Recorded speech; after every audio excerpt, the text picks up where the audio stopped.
കൃഷ്ണ കൃഷ്ണ ഹരേ ഹരേ ഹരേ രാമ രാമ രാമ ഹരേ ഹരേ ഹരേ കൃഷ്ണ. ജയ് ശ്രീ രാധേ രാധേ. ഇന്ന് നമുക്ക് നാരായണീയത്തിൻ്റെ ദശകം 67 പറയാനുള്ളത്.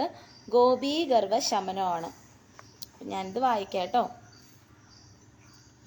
സ്ഫുരത്പരാനന്ദരസാന്മകേന ത്വയാ സമാസാദിതഭോഗലീലഃ അസീമമാനന്ദപരം പ്രപന്നാ മഹന്തമാപുർമദംബുജാക്ഷ്യഃ. അല്ലയോ ഭഗവാനേ, പരമാനന്ദ സ്വരൂപനായ അവിടത്തോട് ചേർന്ന് ലീലകളിൽ ഏർപ്പെട്ട് പരമാനന്ദത്തെ പ്രാപിച്ച സുന്ദരിമാരായ ആ ഗോപികമാർക്ക് വലിയ അഹങ്കാരമുണ്ടായി. അപ്പോൾ ഗോപികമാർക്ക് എന്താ, ഭഗവാനോട് ചേർന്ന് ഭഗവാനോട് ആ ലീലകളൊക്കെ ആടിയപ്പോൾ അവർക്ക് എന്താ ഉണ്ടായ, ഗോപി ഗർവമുണ്ടായി, അവർക്ക് അഹങ്കാരമുണ്ടായി. അതിപ്പോൾ സാധാരണയാണല്ലോ, എനിക്ക് ഭഗവാനെ കിട്ടി, ഞാൻ ഭഗവാന്റെ കൂടെ ലീലകളാടി, അങ്ങനെയുള്ള ആ ഒരു അഹങ്കാരം അവരുടെ ഉള്ളിൽ ഉണ്ടായി. നീലീയദേവ സൗമയി മയ്യമായാം രമാപതിർവിശ്വമനോഭിരാമഃ ഇതി സ്മ സർവഃ കലിതാഭിമാനഃ നിരീക്ഷ്യ ഗോവിന്ദ തിരോഹിതോപഭൂഃ. അല്ലയോ ഭഗവാനെ, ലോകത്തിന് തന്നെ സൗന്ദര്യമൂർത്തിയായ ഈ ലക്ഷ്മീകാന്തൻ എന്നിൽ ലയിച്ചിരിക്കുന്നു എന്നിങ്ങനെ അവർ അഹങ്കരിക്കുന്നത് കണ്ട് അവിടുന്ന് മറഞ്ഞു കളഞ്ഞു. അപ്പൊ അവർ അഹങ്കരിക്കുകയാണ്. എനിക്ക് ഭഗവാനെ കിട്ടി, ഭഗവാൻ എന്നിൽ ലയിച്ചിരിക്കുകയാണ് എന്ന് പറഞ്ഞിട്ട് ഈ ഗോപികമാര് അഹങ്കരിക്കുകയാണ്. അപ്പോൾ ഈ അഹങ്കാരം കണ്ടിട്ട് ഭഗവാൻ എന്ത് ചെയ്യണം, അവരിൽ നിന്നും മറഞ്ഞു പോവുകയാണ്. അവരിൽ നിന്നും ഭഗവാൻ ദൂരേക്ക് ഓടിപ്പോവുകയാണ്. മുമ്പ് ഒരു കഥ നിങ്ങൾക്കറിയാം. അതായത് ഒരു ഭഗവാനോട് ആ ഒരു സ്നേഹത്തോട് സമർപ്പിക്കുന്നത്, ആ ഒരു നിഷ്കളങ്കമായിട്ടുള്ള ആ ഒരു ഇതാണ്. അഹങ്കാരം എപ്പോൾ ഒരാളുടെ ഉള്ളിൽ ജനിക്കുന്നോ ആ സമയത്ത് ഭഗവാൻ അവരിൽ നിന്നും അകന്നു പോവുകയാണ്. അങ്ങനെ ഈ ഗോപികമാരുടെ മനസ്സിൽ അങ്ങനെ അഹങ്കാരം ഉണ്ടായപ്പോൾ ഭഗവാൻ എന്ത് ചെയ്യണം, അവരിൽ നിന്നും ദൂരേക്ക് അകന്നു പോവുകയാണ്, അങ്ങനെ മറഞ്ഞുപോയി. രാധാവിതാം താവദജാതഗർവ അതിപ്രിയാം ഗോപവധൂ മുരാരേ ഭവാനുപാദായ ഗതോ വിദൂരം തയാ സഹ സ്വൈരവിഹാരകാരീ. അല്ലയോ മുരാരിയായ ഭഗവാനെ, എന്നാൽ അഹങ്കാരമില്ലാത്തവളും ഇഷ്ടതോഴിയുമായ രാധ എന്ന ഗോപികയുമായി അവിടുന്ന് ദൂരേക്ക് പോയി സ്വൈരമായി വിരഹിച്ചു. അപ്പോൾ ഭഗവാൻ എന്ത് ചെയ്യുകയാണ്, അങ്ങനെയുള്ള ഗോപികമാരിൽ നിന്നും അകന്നിട്ട് ഭഗവാൻ എവിടെ പോവുകയാണ്, തന്നോട് അഹങ്കാരമില്ലാത്തവളും ഇഷ്ടതോഴിയുമായ രാധ എന്ന ഗോപികയുമായി അവിടുന്ന് ദൂരേക്ക് പോയി സ്വൈര്യമായി വിഹരിച്ചു. അപ്പോൾ ഭഗവാൻ രാധാറാണിയുടെ കൂടെ അങ്ങ് പോവുകയാണ്. ഗോപികമാരെയെല്ലാം വിട്ടിട്ട് ഭഗവാൻ എന്ത് ചെയ്യാണ്, രാധാറാണിയുടെ കൂടെ പോവുകയാണ്. തിരോഹിതേ ഫദക്ത്വയി ജാതതാപഃ സമം സമേതഃ കമലയാതാക്ഷ്യം വനേ വനേ ത്വം പരിമാർഗയന്ത്യോഹ വിഷമതാ പുർഭവന്ന പാരം. അല്ലയോ ഭഗവാനെ, അവിടത്തെ കാണാതായപ്പോൾ മറ്റു ഗോപികമാർ ഒന്നിച്ച് വനാന്തരത്തിൽ അവിടത്തെ അന്വേഷിച്ച് നടന്ന് ഏറെ സങ്കടപ്പെട്ടു. അപ്പോൾ മറ്റുള്ള ഗോപികമാർ എന്ത് ചെയ്യാണ്, ഭഗവാനെ അന്വേഷിച്ച് നടന്ന് സങ്കടപ്പെടുകയാണ്. ഇപ്പൊ നമ്മുടെ ഇതിലുണ്ടല്ലോ, നമുക്ക് ഒരുപാട് നല്ല കാര്യങ്ങൾ പറഞ്ഞു കൊടുക്കുന്നവർക്ക് ഒരുപാട് ദുഷ്ടരായിട്ടുള്ള മനുഷ്യർ വന്നിട്ട് അവരെ ശല്യപ്പെടുത്തുകയും അവരത് പറയുന്നതെന്ന് അവരെ വിലക്കുകയും ചെയ്യും. ആ സമയത്ത് ഭഗവാൻ എന്ത് ചെയ്യാം, ഭഗവാന്റെ ആ ഘോരമായ രൂപങ്ങൾ എടുത്ത് പുറത്ത് വന്നിട്ട് നരസിംഹമൂർത്തിയായിട്ട്, അല്ലെങ്കിൽ അല്ലാതുള്ള വരാഹമൂർത്തിയായിട്ട്, അങ്ങനെയൊക്കെ ഭഗവാൻ ഘോരമായിട്ടുള്ള രൂപം എടുത്തു വന്നിട്ട് ആ ദുഷ്ടന്മാരെയെല്ലാം നിഷ്കരുണം നിഗ്രഹിക്കാറുണ്ട്. അങ്ങനെയുള്ള ഭഗവാനാണ്. അപ്പോൾ ഒരു ഭക്തന് വേണ്ടിയിട്ട്, പ്രഹ്ലാദ മഹാരാജന്റെ കഥ നിങ്ങൾക്കറിയാം, തൂണ് പിളർന്നു വന്നിട്ടാണ്. ഒരു ഭക്തൻ ആ ഭക്തിയിൽ ലയിച്ചിരിക്കുന്ന സമയത്ത് ആ ഭക്തനെ ശല്യം ചെയ്യാൻ വന്ന ആ രാജാവിനെ തൂണ് പിളർന്നു വന്നിട്ടാണ് ഭഗവാൻ നരസിംഹമൂർത്തിയായിട്ട് വന്നാണ് അയാളെ വയറ് കീറിപ്പൊളർന്നാണ് രക്തം കുടിച്ച് ഭഗവാൻ ആ ദുഷ്ടനെ വധിക്കുന്നത്. അപ്പോൾ നല്ല കാര്യങ്ങൾ ചെയ്യുന്നവർക്ക് എപ്പോഴായാലും എന്താ പറയാ, പുറമേ ഒരുപാട് ശത്രുക്കൾ ഉണ്ടാവും.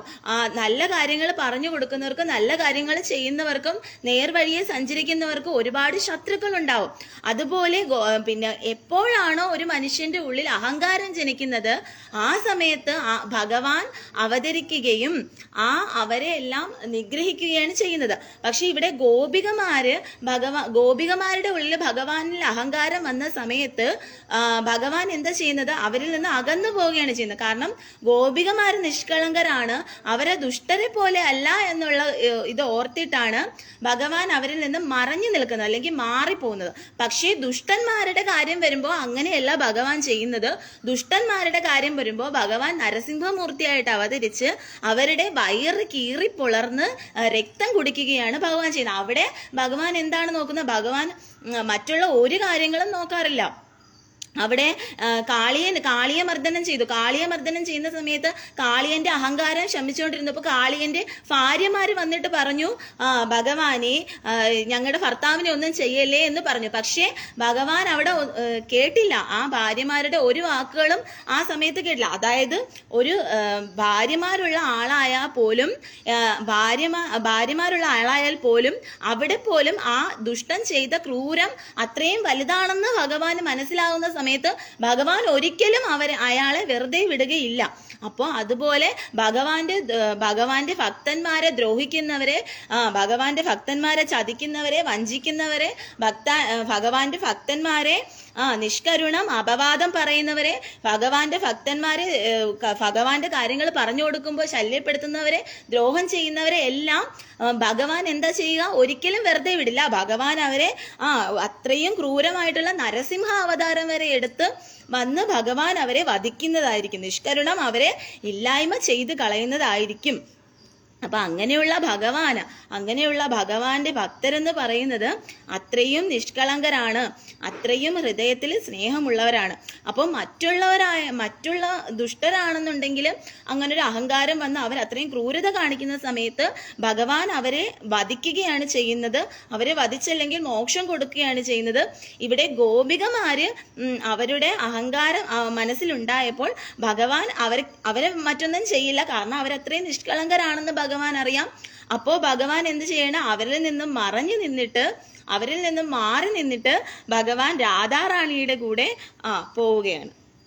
അപ്പൊ അതാണ് ഈ രംഗം.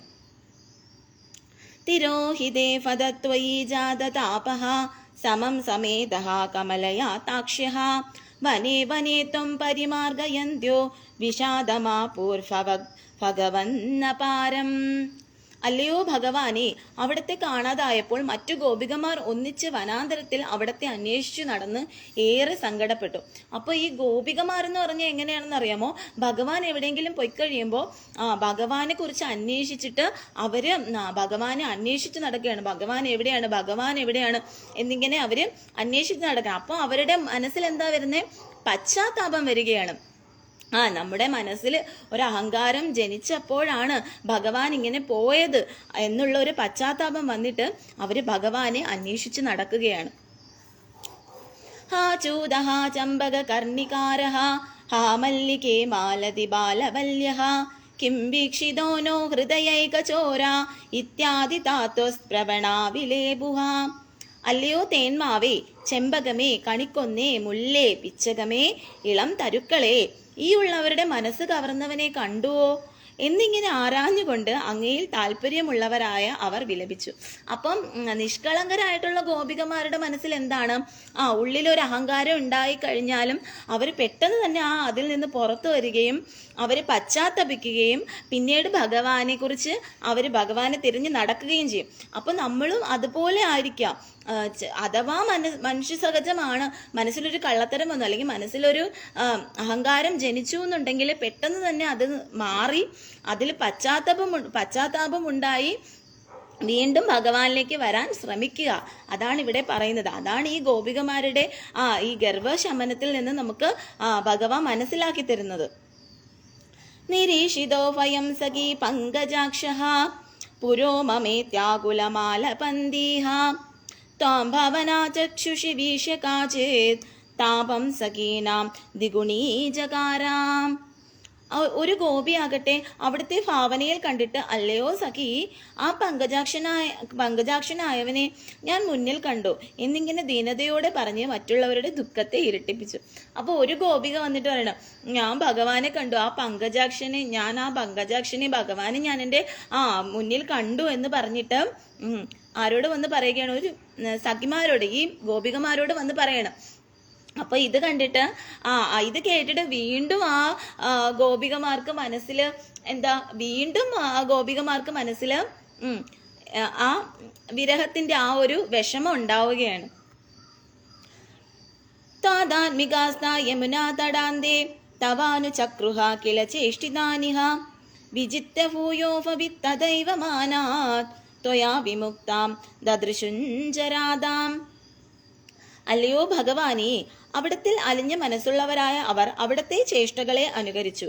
വീണ്ടും അന്വേഷിക്കവേ അവരെ പോലെ തന്നെ അഹങ്കാരം കാരണമായി അങ്ങയാൽ ഉപേക്ഷിക്കപ്പെട്ട രാധയെ കണ്ടു. എന്നിട്ട് അവരിങ്ങനെ നടന്നു പോവുകയാണ്. അപ്പൊ എന്ത് ചെയ്യണം? അവരിങ്ങനെ നടന്നു പോകുന്ന സമയത്ത് രാധാറാണീനെ അവിടെ കാണുകയാണ്.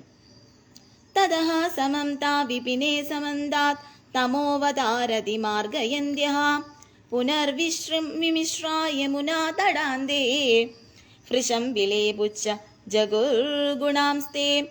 അല്ലയോ ഭഗവാനേ, അവരെല്ലാം ചേർന്ന് വനത്തിൽ ഇരുട്ടു പരക്കുവോളം അവിടത്തെ അന്വേഷിച്ചു. വീണ്ടും യമുനാ തീരത്തെത്തി വിലപിക്കുകയും അവിടത്തെ ഗുണങ്ങളെ കീർത്തിക്കുകയും ചെയ്തു. എന്നിട്ട് എന്ത് ചെയ്യണം? അവരെല്ലാം വനത്തിൽ ഇരുട്ട് പരക്കുവോളം അവിടത്തെ അന്വേഷിച്ച് നടക്കുകയും അതിനുശേഷം യമുനാ തീരത്തെത്തിയിട്ട് വിലപിക്കുകയും അവിടത്തെ ഗുണങ്ങളെ കീർത്തിക്കുകയും ചെയ്യുകയാണ്. തഥാ വ്യദാ സങ്കുലമാനസാനാം വ്രജാംഗനാനാം കരുണൈക സിന്ധോ ജഗത്രയീ മോഹന മോഹനാത്മാ ത്വം പ്രാതുരാസീരയീ മന്ദഹാസി. അല്ലയോ കരുണാവാരിധിയായ ഭഗവാനെ, ദുഃഖാർത്തരായ ഗോപികമാർക്ക് മുന്നിൽ ത്രിലോകത്തെയും മോഹിപ്പിക്കുന്ന കാമദേവനെ പോലും അതിശയിപ്പിക്കുന്ന രൂപമാധുര്യത്തോടെ മന്ദഹാസത്തോടെ അവിടുന്ന് പ്രത്യക്ഷനായി. അപ്പോൾ ഭഗവാൻ എന്ത് ചെയ്യണം? ഭഗവാൻ പെട്ടെന്ന് തന്നെ ആ ഗോപസ്ത്രീകളുടെ മുന്നിൽ പ്രത്യക്ഷനാവുകയാണ്. സ്നിഗ്ധ സന്ദർശനാത്മാകാന്തം ത്വാം വീക്ഷ്യ തന്വഃ സഹസാ തദാനീമഃ കിം കിം ന ചക്രുഹ പ്രമാദാദിപാരാത് സത്വം ഗതാത് പാലയ മാരുതേശാം.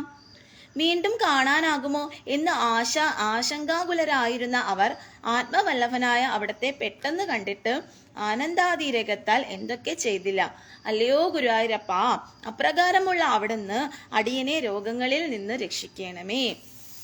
അപ്പോൾ അങ്ങനെയുള്ള ഭഗവാനെ, ഞങ്ങളെ എല്ലാ രോഗങ്ങളിൽ നിന്നും രക്ഷിക്കണമേ എന്ന് ഇവിടെ പറയുകയാണ്. അപ്പം വീണ്ടും കാണാനാകുമോ എന്ന് ആശങ്കാകുലരായ. അപ്പം ഭഗവാൻ നമ്മുടെ അഹങ്കാരം മനസ്സിൽ ജനിച്ചല്ലോ, അതുകൊണ്ടാണ് ഭഗവാൻ നമ്മെ വിട്ടിട്ട് പോയത്. ഇനിയും ഭഗവാനെ കാണാൻ പറ്റുമോ എന്നുള്ള ആ ഒരു വിഷമത്തിൽ അവർ ആശങ്കാകുലരായിരിക്കുന്ന സമയത്താണ് ഭഗവാൻ അവരുടെ മുമ്പിൽ പ്രത്യക്ഷരാവുന്നത്. അപ്പോൾ പെട്ടെന്ന് തന്നെ ഗോപികമാരുടെ മനസ്സിലുള്ള ആ അഹങ്കാരം പെട്ടെന്ന് തന്നെ ഇല്ലാതായി. അതുകൊണ്ട് തന്നെ ഭഗവാൻ അവരോടുള്ള ദേഷ്യമെല്ലാം മാറിയിട്ട് ഭഗവാൻ അവരുടെ മുന്നിലേക്ക് വരികയാണ്. അപ്പൊ ഇതാണ് നമുക്ക് ഇന്നത്തെ ദശകം. ഹരേ കൃഷ്ണ, സർവം കൃഷ്ണ അർപ്പണമസ്തു. ജയ ശ്രീ രാധേ രാധേ, ജയ ശ്രീ രാധേ ശ്യാം. ഓക്കെ, അപ്പം ഇതാണ് പറയാനുള്ളത്. അതായത് നമ്മുടെ മനസ്സിൽ ഒരിക്കലും നമുക്ക് ദേഷ്യം ഉണ്ടാവാതിരിക്കാം, അല്ലെങ്കിൽ നമ്മളെ ആരെങ്കിലും എന്തെങ്കിലും പറയുമ്പോൾ ഇല്ലാവചനം പറഞ്ഞു കഴിഞ്ഞാൽ നമുക്ക് ദേഷ്യം വന്നേക്കാം.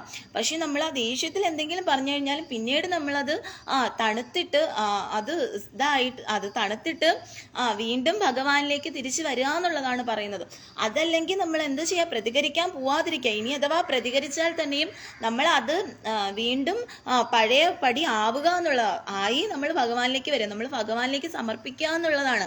അപ്പൊ നമ്മളെ ആരെന്ത് ഇല്ലാവചനം പറഞ്ഞാലും എന്ത് പറഞ്ഞാലും നമ്മളത് ഭഗവാനിന് സമർപ്പിക്കുക എന്നുള്ളതാണ്. അല്ലാതെ നമ്മൾ അവരോട് പോയി കയർക്കാൻ പോകണം. അവരോട് പോയി കയർത്താലും നമ്മളത് വീണ്ടും നമ്മൾ ഭഗവാനിലേക്ക് വരിക എന്നുള്ളതാണ് ഇവിടെ നമുക്ക് മനസ്സിലാവുന്നത്. അതായത് നമ്മുടെ മനസ്സിൽ ആരുടെ മനസ്സിൽ അഹങ്കാരം ഉണ്ടായാലും അത് ശമിപ്പിക്കുക എന്നുള്ളതാണ്. അതുപോലെ ഭഗവാന്റെ ഭക്തരെ ഒരിക്കലും കുറ്റം പറയാൻ പാടില്ല. ഇപ്പൊ ശിവഭക്തരായാലും കൃഷ്ണഭക്തരായാലും ദേവി ഭക്തരായാലും ഗണപതി ഭക്തരായാലും മുരുക ഭക്തരായാലും ഏത് തരത്തിലുള്ള ഭക്തരായാലും മറ്റു മതത്തിലുള്ള ഭക്തരായാലും എങ്ങനെയുള്ള ഭക്തരായാലും ശരി തന്നെ ആ ഭക്തരുടെ മനസ്സ് ഒരിക്കലും ആരും വേദനിപ്പിക്കാൻ പാടില്ല. അങ്ങനെ വേദനിപ്പിച്ചു കഴിഞ്ഞാൽ അവർക്ക് ലഭിക്കുന്നത് അതികഠിനമായിട്ടുള്ള ശിക്ഷയായിരിക്കും അവർക്ക് ലഭിക്കുന്നത്. അതുകൊണ്ട് ഒരിക്കലും ഭഗവാന്റെ ഭക്തരെ എന്താ ചെയ്യാ, ഭഗവാന്റെ ഭക്തരെ ആരെയും ഒരു തരത്തിലും വേദനിപ്പിക്കാൻ പാടില്ല, ഒരു തരത്തിലും ഇല്ലാവചനങ്ങൾ പറയാൻ പാടില്ല എന്നുള്ളതും കൂടെയാണ് ഇവിടെ പറയുന്നത്. അതേപോലെ ഒരിക്കലും ഭഗവാന്റെ ഭക്തർക്കായാലും മനസ്സിൽ ആ ഒരു അഹങ്കാരം വരാൻ പാടില്ല. അപ്പൊ ഈ ഗോപികമാർക്ക് ആ ഒരു അഹങ്കാരം വന്നപ്പോ ആ അഹങ്കാരത്തെ, ആ ഗോപികമാരുടെ അഹങ്കാരത്തെ, ആ ഗർവത്തെ ഭഗവാൻ ഇവിടെ ശമിപ്പിക്കുകയും വീണ്ടും ഭഗവാൻ അവരുടെ മുന്നിലേക്ക് പ്രത്യക്ഷമാവുകയും ചെയ്യണം. അതുപോലെ തന്നെ ഗോപന്മാരായാലും നമ്മുടെ ഇപ്പോഴുള്ള ഗോപന്മാരായാലും നമ്മൾ മറ്റുള്ളവരെ ആരെയും ഒന്നും പറയാൻ പാടില്ല. അവരെന്തോ പറഞ്ഞോട്ടെ, അവരെന്തോ കാണിച്ചോട്ടെ, നമ്മൾ ക്ഷമിക്കുക, നമുക്ക് പറ്റുന്നിടത്തോളം ക്ഷമിക്കുക. നമുക്ക് ക്ഷമിക്കാവുന്നതിൽ അപ്പുറമാണെങ്കിൽ നമ്മൾ അത്രയും കടിച്ചു പിടിച്ച് ക്ഷമിക്കേണ്ട ആവശ്യമില്ല. പക്ഷെ നമ്മൾ ഭഗവാനോട് ഒന്നെങ്കിൽ കരഞ്ഞു പറയുക. ഇനി അഥവാ നിങ്ങൾ പ്രതികരിച്ച് പോയിട്ടുണ്ട് എന്നുണ്ടെങ്കിലും വീണ്ടും നിങ്ങൾ ഭഗവാനോട് സമർപ്പിച്ച് ഭഗവാനോട് പറയുക, എന്നെ ഇത്രയും പറഞ്ഞതുകൊണ്ട് ഞാൻ പ്രതികരിച്ചു പോയതാണ്, എനിക്ക് പറയാവുന്നതിലും അപ്പുറം എന്നെ പറഞ്ഞു കഴിഞ്ഞു, എനിക്ക് അത്രയും സഖി കെട്ടിട്ടാണ്, എനിക്ക് സഹിക്കാൻ വയ്യാത്തത് കൊണ്ടാണ് ഞാൻ പ്രതികരിച്ചു പോയത്, അതുകൊണ്ടാണ് ഭഗവാനെ ഞാൻ പ്രതികരിച്ചു പോയതെന്ന് പറഞ്ഞ് ഭഗവാനോട് ക്ഷമാപണം ചോദിക്കുക. എന്നിട്ട് ഭഗവാനിൽ അത് സമർപ്പിക്കുക. അപ്പോൾ ബാക്കി എന്താന്ന് വെച്ചാൽ അത് ഭഗവാൻ നോക്കിക്കൊള്ളും. അത്രേ ഉള്ളൂ. അപ്പൊ അതാണ് നമ്മൾ മനസ്സിലാക്കേണ്ടത്. നമ്മൾ നേർവഴിക്കാണെന്നുള്ളത് നമുക്കും ഭഗവാനും നമ്മുടെ അറിയാവുന്ന കുറെ പേർക്ക്, നമ്മുടെ വീട്ടുകാർക്കും എല്ലാം അറിയാം. പക്ഷെ നമ്മളത് മറ്റുള്ളവരെ ബോധിപ്പിക്കേണ്ട ആവശ്യമില്ല. അതാണ് ഇവിടെ പറയുന്നത്. അപ്പം നമ്മുടെ മനസ്സിൽ അങ്ങനെ ഒരു ഗർവം ഉണ്ടായിക്കഴിഞ്ഞാൽ, ആരുടെ മനസ്സിൽ അങ്ങനെ എന്തൊരു ഗർവം ഉണ്ടായിക്കഴിഞ്ഞാലും അത് ആ സമയത്ത് തന്നെ അത് ഇല്ലാതാക്കിയതിന് ശേഷം അത് ഭഗവാനിൽ സമർപ്പിക്കുക എന്നുള്ളതാണ്. അപ്പൊ ഇത്രയാണ് എനിക്ക് പറയാനുള്ളത് കേട്ടോ. ഹരേ കൃഷ്ണ. സർവം കൃഷ്ണ അർപ്പണമസ്തു. ജയ് ശ്രീ രാധേ രാധേ. ഇനി എത്ര പേരാ വന്നിട്ടുള്ളതെന്ന് നോക്കാം. Ambili Sreekumar, NR aluminium, mister Jack, Akash, Manish, തക്ക local, Sana, smiley, D, Aryapriya, Tajnam, Mahesh, Athushanth, lavender. അപ്പൊ അതാണ് എനിക്ക് പറയാനുള്ളത്. അതുകൊണ്ട് നമ്മളെ ആരെന്ത് പറഞ്ഞാലും, നമുക്ക് ആരെന്ത് ദ്രോഹം ചെയ്താലും ഭഗവാന്റെ ഭക്തരോടാണ് ഞാൻ പറയുന്നത്. നിങ്ങൾ ഏത് ഭക്തിയിലുള്ളവരെ, ശിവഭക്തരായാലും ദേവി ഭക്തരായാലും കൃഷ്ണഭക്തരായാലും വിഷ്ണു ഭക്തരായാലും ഗണപതി ഭക്തരായാലും അതല്ല മുരുക ഭക്തരായാലും ഏത് ഭക്തരായാലും നിങ്ങൾ ഭക്തരുടെ മനസ്സ് വേദനിച്ചു കഴിഞ്ഞാൽ അത് തീർച്ചയായിട്ടും ഭഗവാൻ കാണുന്നുണ്ട്, നമ്മുടെ ഉള്ളിലിരിക്കുന്ന ഭഗവാൻ കാണുന്നുണ്ട്, ഈ പ്രപഞ്ചനാഥനായ ഭഗവാൻ കാണുന്നുണ്ട്, ആ ശ്രീകൃഷ്ണ പരമാത്മാവ് കാണുന്നുണ്ട്. അതുകൊണ്ട് നിങ്ങൾ ഒന്നുകൊണ്ട് സങ്കടപ്പെടേണ്ട ആവശ്യമില്ല. അവർക്കൊക്കെ അതിൻ്റെതായ അതത് സമയമാകുമ്പോൾ അതിനുള്ള ശിക്ഷ ഭഗവാൻ തന്നെ കൊടുത്തോളൂ. അതോർത്ത് നിങ്ങൾ യാതൊരു തരത്തിലും വിഷമിക്കേണ്ട ആവശ്യമില്ല. നിങ്ങളുടെ വഴി നേരെ ആണെന്നുണ്ടെങ്കിൽ ഒരു കുഴപ്പമില്ല. നിങ്ങളുടെ കൂടെ എന്നും എപ്പോഴും ഭഗവാൻ കൂടെ ഉണ്ടാവും. അതുകൊണ്ട് എല്ലാവരും സമാധാനമായിട്ടിരിക്കുക, സന്തോഷമായിട്ടിരിക്കുക. സർവം കൃഷ്ണ അർപ്പണമസ്തു. ജയ് ശ്രീ രാധേ രാധേ. ജയ് ശ്രീ രാധേ ശ്യാം.